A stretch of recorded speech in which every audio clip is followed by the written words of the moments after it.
मेरे साथ सभी लोग ऊर्जा के साथ भारत माता का जयकारा लगाएंगे। बोलिए भारत माता की।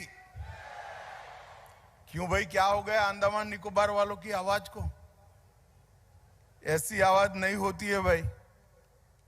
आज का दिन भारत के इतिहास में द्वीप समूहों को स्थान देने वाला दिन है। मेरे साथ दोनों हाथ उठाइए और प्रचंड आवाज से बोलिए भारत माता की, भारत माता की। मंच पर उपस्थित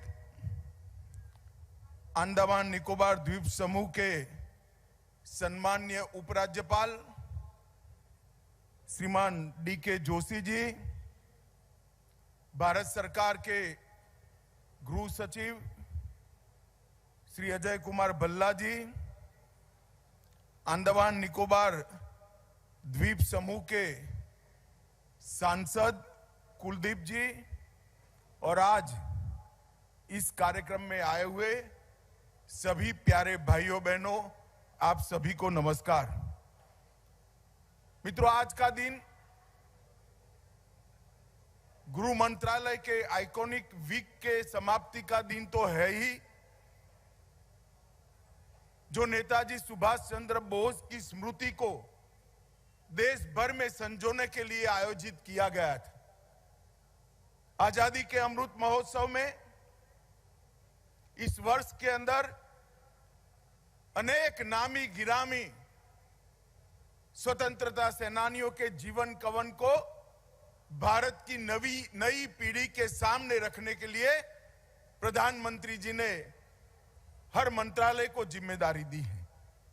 गृह मंत्रालय का सौभाग्य है कि आजादी के आंदोलन के ध्रुव तारे जैसे सबके प्रिय नेताजी के जन्म से लेकर आज तक की सारी यादों को संजोड़ने का काम गृह मंत्रालय को दिया गया है। परंतु इसके साथ साथ आज का दिन और महत्वपूर्ण इसलिए है कि आज के दिन ही अंडमान निकोबार का द्वीप समूहों का नाम, जो पहले से आजादी के आंदोलन में स्वर्णिम अक्षरों से मंडित है, उसमें एक और यश कलगी को ऐड करने का काम, जोड़ने का काम भारत के प्रधानमंत्री जी ने किया है। आज सुबह दो बड़ी शुरुआत माननीय प्रधानमंत्री जी ने की है। सबसे पहले जो सुभाष ब्रिज है, जो पहले रोज द्वीप कहा जाता था, वो सुभाष द्वीप को सुभाष बाबू के मेमोरियल के अंदर बदलकर बहुत बड़ा टूरिस्ट डेस्टिनेशन बनाने की शुरुआत हमारे देश के प्रधानमंत्री ने की है। और इसके साथ साथ जिन्होंने देश की आजादी की सुरक्षा के लिए 1947 से लेकर आज तक अपने जान न्यौछावर की, अपने शरीर के खून का कतरा कतरा मातृभूमि की इंच इंच भूमि के लिए बहाकर मातृभूमि की रक्षा करने का काम किया। कुछ जीवित रहे, कुछ शहीद हुए। वो सभी 21 परमवीर चक्र विजेताओं के नाम पर अंडमान निकोबार द्वीप समूह के 21 बड़े द्वीपों का नामकरण हुआ है। मित्रों, ये बहुत बड़ी बात है। मैंने सुबह भी कहा था, पूरे दुनिया भर के शहीदों को और वीर जवानों को महिमा मंडन करने के इतिहास को खंगाल लेते हैं। दुनिया के किसी देश ने अपनी कृतज्ञता व्यक्त करने के लिए किसी द्वीप या भूमि को शहीदों के नाम से नहीं किया है। हमारे प्रधानमंत्री जी ने अंडमान निकोबार के अनाम 21 द्वीपों को, 21 बड़े द्वीपों को इन महान शहीदों के वीरता के, जिन्होंने पराक्रम की पराकाष्ठा की, ऐसे हमारे वीरों के साथ जोड़कर न केवल सेना का मनोबल बढ़ाया है, न केवल तीनों सेना को सम्मानित किया है, इसके साथ साथ में भारत की युवा पीढ़ी को हमेशा के लिए उत्साह, प्रेरणा और देशभक्ति के संस्कार से सिंचित करने का काम किया है। इसलिए मैं आज इस सभा के अंदर प्रधानमंत्री जी को बहुत बहुत बधाई और साधुवाद देना चाहता हूं। इसके साथ साथ भारत की तीनों सेनाओं के सभी जवानों को भी बहुत बहुत साधुवाद और अभिनंदन करना चाहता हूं, क्योंकि इनके पराक्रम को आज बहुत अच्छे तरीके से देश के इतिहास के साथ संजोने का काम हुआ है। मित्रों, जब भी नेताजी का नाम सुनते हैं तो रोंगटे खड़े हो जाते हैं। इतना साहस, इतना पराक्रम, इतनी देशभक्ति, और देशभक्ति सिर्फ होना नहीं, देशभक्ति को कर्तृत्व में ढालना, ये चारों चीज शायद ही किसी विरले के अंदर होती है। नेताजी हमारी आजादी के आंदोलन के ये वीर पुरुष थे जिनके अंदर ये चारों चीज थी। नेताजी के व्यक्तित्व में वसंत ऋतु के सूर्य के जैसा आकर्षण था, जो ना बहुत गर्म होता है ना बहुत शीत होता है। जब समय था सोचने का, आजादी के आंदोलन में वो कांग्रेस के अध्यक्ष रहकर 2 साल तक कांग्रेस के आंदोलन का नेतृत्व करते रहे, फॉरवर्ड ब्लॉक भी बनाया, एक प्रकार का आर्थिक चिंतन भी रखने का प्रयास किया। जब कलकत्ता के मेयर बने, अच्छी प्रशासनिक क्षमता का भी परिचय कराया, मगर जब लगा कि द्वितीय विश्व युद्ध में भारत को आजाद करने का एक मौका है, अंग्रेजों की कैद से उनकी आंख में धूल झोंककर वहां से बर्लिन तक की यात्रा, मित्रों, वो यात्रा का कोई वर्णन पड़ेगा तो कम कमी हो जाएगी। मैं देश भर के युवाओं को अपील करना चाहता हूं कि नेताजी को जानना है तो नेताजी की दोनों यात्राओं को ध्यान से पढ़िए। देश के लिए कोई एक व्यक्ति अपने अल्प आयु के अंदर क्या कर सकता है, इसका एक उत्कृष्ट उदाहरण था जो नेताजी ने ये पूरे विश्व के सामने रखा है। मैं इस पर आपको बाद में बताऊंगा। नेताजी के लिए देश का सम्मान, देश की जनता के प्रति ईमान और खुद के स्वाभिमान से बढ़कर कुछ नहीं था। मित्रों, मोदी जी ने अंडमान निकोबार द्वीप समूह में आज जो 2 चीजें की हैं, वो दोनों चीजें, दोनों कार्य अंडमान निकोबार द्वीप समूह को भारत के आजादी के और आजादी के बाद भारत की सुरक्षा के इतिहास में स्वर्ण मंडित अक्षरों से लिख दिया है। वैसे ही अंडमान निकोबार, उसका इतिहास कौन जानता नहीं है।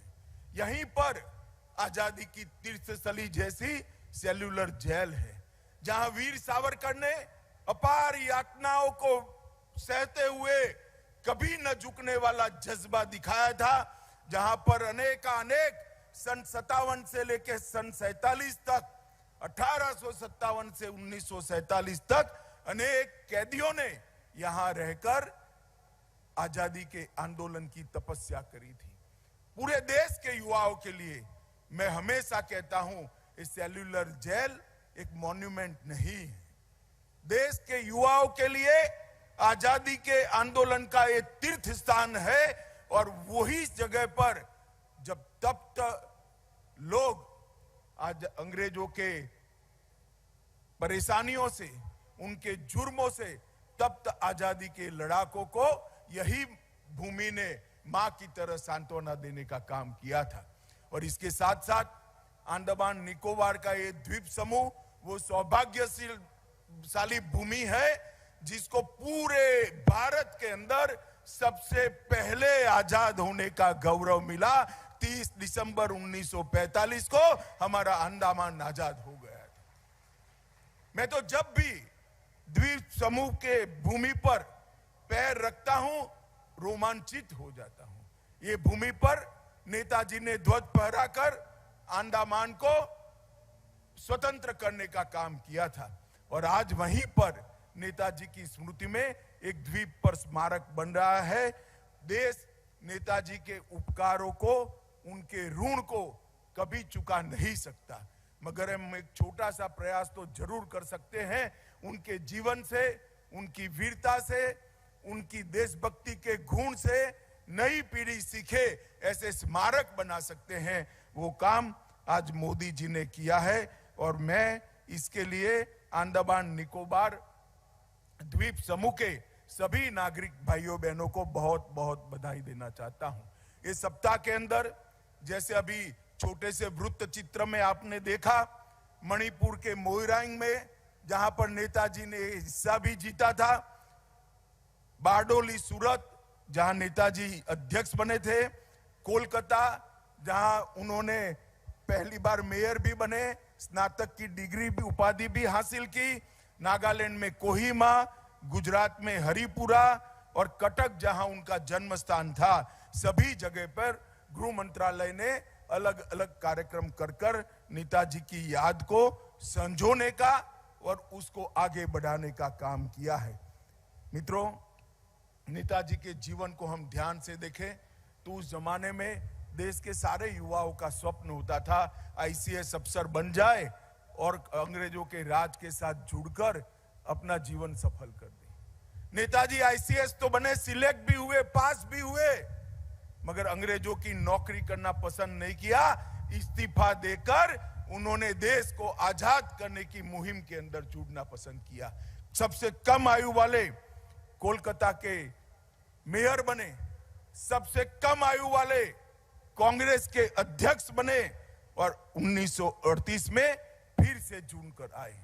गांधी जी के साथ कार्य पद्धति के मतभेद के बाद उन्होंने कांग्रेस छोड़ दी और अपना रास्ता अख्तियार किया, वहां फॉरवर्ड ब्लॉक की स्थापना की और जब मौका लगा कि अब देश को आजाद किया जाता है, किया जा सकता है, उन्होंने आईएनएस की स्थापना कर देश को आजाद करने का बहुत बड़ा प्रयास किया।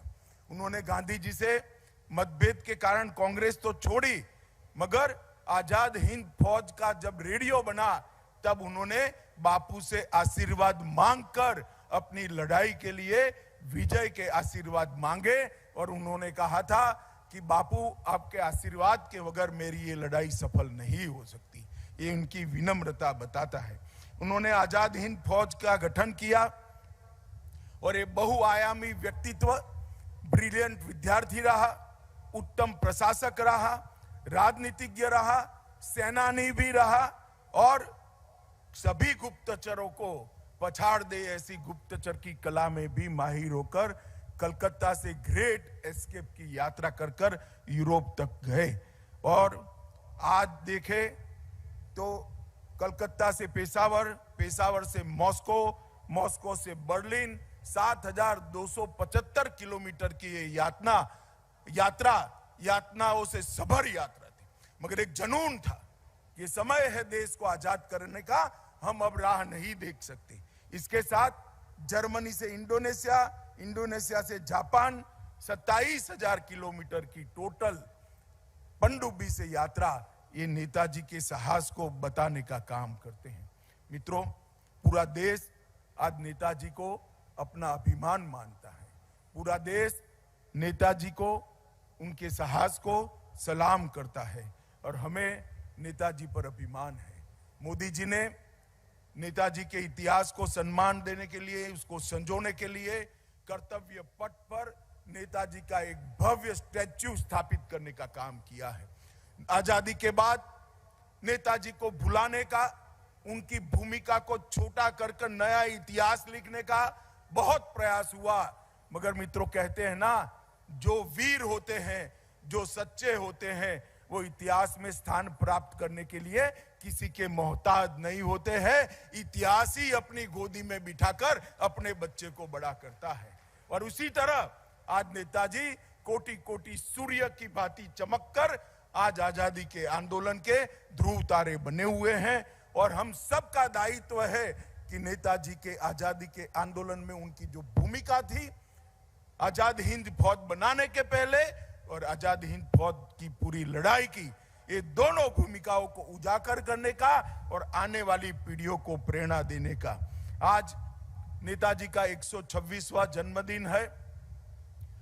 प्रधानमंत्री मोदी जी ने नेताजी के जन्मदिन को पराक्रम दिन नाम दिया और आज पूरा देश अब सालों सालों तक 23 जनवरी को पराक्रम दिन मनाता रहेगा। और जब तक पराक्रम दिन मनेगा, ये नेताजी का ग्रेट एस्केप वाली यात्रा पूरी दुनिया के जहन में आएगी। और आज अंडमान निकोबार के द्वीप समूहों में मैं आया हूं, तब मैं इतना कहना चाहता हूं कि इस आंदोलन के बहुत महत्वपूर्ण हिस्से रहे अंडमान निकोबार द्वीप को आज यहां पर उनका स्मारक बनेगा सुभाष द्वीप पर। वो स्मारक आने वाले अनेक सालों तक नेताजी को आगे, उनकी स्मृतियों को आगे बढ़ाने का काम करेगा। मित्रों, द्वीप समूह के विकास के लिए मोदी सरकार ने ढेर सारी योजनाएं लाई हैं। पीने का पानी 266 गांवों में, हर गांव में 100% पहुंचाने का काम हो गया है। अंडमान निकोबार द्वीप समूह में सबमरीन ऑप्टिकल फाइबर के माध्यम से कनेक्टिविटी को लाकर मोदी जी ने द्वीप समूह की सारी विकास की संभावनाओं को खोलने का काम किया है। और चेन्नई अंडमान एंड निकोबार आइलैंड परियोजना के 3 खंड सक्रिय हो गए हैं और बाकी के 5 खंड भी सक्रिय होने की शुरुआत हुई है। परफॉर्मेंस में ग्रेडिंग का सूचकांक के लिए एक पहल पोर्टल भी यहां निर्मित किया गया है। और आयुष्मान भारत योजना के तहत हर अंडमान निकोबार वासी को 5 लाख तक का पूरा कवरेज यहां पर मिल रहा है। और विद्युत क्षेत्र में 20 मेगावाट के सोलर प्लांट को चालू कर दिया गया है, जो आने वाले दिनों में हमारे द्वीप समूहों के लिए ऊर्जा और विकास का मूल कारण बनने वाला है। लगभग 203 करोड़ की लागत से सड़क और पुल भी बनाया है और वीर सावरकर अंतर्राष्ट्रीय हवाई अड्डे पर नया टर्मिनल भी निर्माणाधीन है। मित्रों, अंत में मैं इतना ही कहना चाहता हूं, विकास का काम मोदी जी बहुत अच्छे तरीके से कर रहे हैं, करेंगे। मैं द्वीप वासियों को आश्वस्त करना चाहता हूं कि द्वीप अब आत्मनिर्भर बने, इस प्रकार से द्वीपों का विकास करने के लिए नरेंद्र मोदी सरकार कटिबद्ध है। परंतु मित्रों, आज मोदी जी ने जो 2 काम किए हैं, हमारे 21